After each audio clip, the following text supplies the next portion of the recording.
Assalamu alaikum wa rahmatullahi wa barakatuh to some and peace out to the rest of you. The blackest hearted, blackest minded, blackest man on social media sign the black in and shining again asking you to hit the mother cuss word share button because the message is more important than the messenger.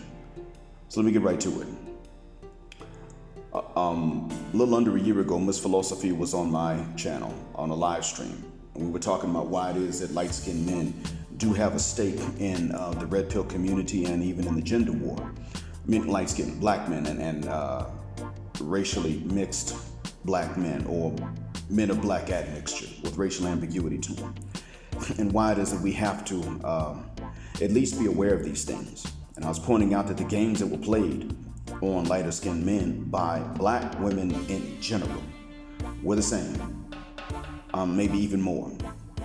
And I had somebody sit me down and tell me in 2001 that men of racial ambiguity, at least mixed looking, if not mixed black men, were going to have more games played on us in the southeastern United States than other black men were. And of course, I'd already been told about how in the countryside that wasn't going to be the case. But that's the countryside.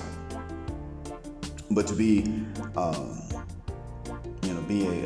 mixed looking or racially ambiguous black man in larger cities in the Southeast, hell, even in a medium-sized city like the one in which I grew up, meant that you really could not prove you were alpha. Not as easily as somebody else could. So I knew, and I was trying to get this point across too, and one of the things that she said was that black men were going to have to get their minds around the fact that recreational sex was just not going to be a thing. And I say that that's the case. This means that actually recreational sex has to be a thing. For me, I would say in a marriage, but it still has to be a thing. It has to be readily available, at least to husbands.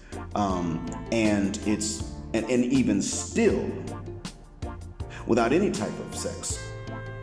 If women decide to deny reproductive sex, recreational sex, transactional sex even, when women decide to cut off any sort of sex, that husband's not responsible for her maintenance or protection anymore. And so with this in mind, I want to point out that she has come up with another video telling light-skinned women to stay on their pedestal forever. Now, to Miss Philosophie's credit, she did clarify what the pedestal means. It is not the pedestal of worship. This is a very good and wise point from her, and I want everybody to give her just credit for that point. She is not talking about worship, but she is talking about the pedestal in terms of safety. That I understand, that I agree with. For anybody, certainly, regardless of shade. Of course, Western Europeans are the only ones for whom I don't want to see any pedestal. That's because of the lifestyles they've enjoyed at the expense of the rest of the world. And I know that Amira she takes issue with this, and we'll talk about that later on. But that's how I feel. By the way, I apply that to people that are white adjacent as well. Those who look up to Europeans, Western Europeans, like they're some sort of pinnacle of civilization or some sort of example, when we know that they're the oppressors of the planet. Outside of them, I would like to see this pedestal of safety for people across the board, especially for children, even more so than for women. But one of the things that Miss Philosophie does say that's wrong is you light-skinned men need to start protecting and providing for these women, and you've got a little bit more work to do than the women do, and in the meantime, you're going to get this kind of woman. Let me remind you of something, Miss Philosophie. The problem with that is that we don't have any more work to do, and that's actually insulting as hell. Why should we have more work to do? What did we do that was so bad that we should have a bit more work to do than the women? That's something that all men, period, are starting to look at and say, absolutely not. We're not going to do this. We're not going to accept that we've got more work to do than somebody else. We're all beginning to say this. No, we don't have more work to do. Why should we? So that's the first thing. Secondly, we do not owe any type of women that categorically look away from us because of our shade. And in all honesty, sisters in general have done so, but light-skinned women, as you count them as a different demographic, lighter-skinned women have not been any better about this. They've been no more merciful or anything else. Lighter-skinned women have actually been some of the most vocal about it. I don't want no light-skinned man. And I say to that, that is That's fine. That's the option that black women have. But by the same token, light-skinned men have the option to as a whole, minus individual exceptions, because there are individual exceptions to the rule of light-skinned women that don't like light-skinned men. There are lighter-skinned women that don't mind. They're okay with light-skinned men. I understand that, but I'm going to say this too, though. While there are exceptions, these exceptions, like the rule, actually the exceptions run both ways. The rule actually only runs one way. And because of that, light-skinned men are not, as a matter of fact, light-skinned men would be stupid to give any kind of preference to light-skinned women. That includes especially protection and provision, because it is not going to be met with any sort of consideration, sexually or non-sexually. It's just not. We know this.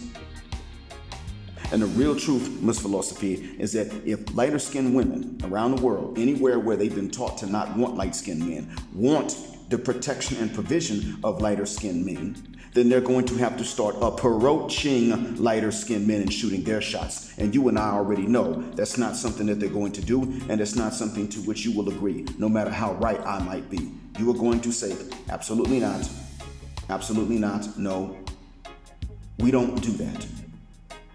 And because you're going to say absolutely not, we don't do that, I'm going to say light-skinned men then should not extend this. Because really, Western men need to stop approaching women, and Western women need to start approaching Western men. And the shoe needs to be on the other foot. The process is already beginning. I hope it continues until that becomes the norm in the West. Even, especially, actually, not just even, but especially amongst the Western Muslims. To the day that even a Western Muslima cannot find a husband, even if she's gorgeous, without getting out there and risking rejection. We have not begun to make this thing even. And we do not owe it to go out there and shoot our shots in the current social and political climate that's out there, and legal climate. The juice, whether you are light-skinned, jet black, or anything in between, is still not worth the squeeze. And this was not something you started. You were born after the process got started, just like I was. But it's still the way it is. Thank you for listening. I hope that this has been a benefit. Black heart, black mind, black out, assalamu alaikum. And as you all well know, black heterosexual non-select male power, just because they don't like it, and black patriarchy until extinction or judgment day. The war is still on, gentlemen. Fight to win.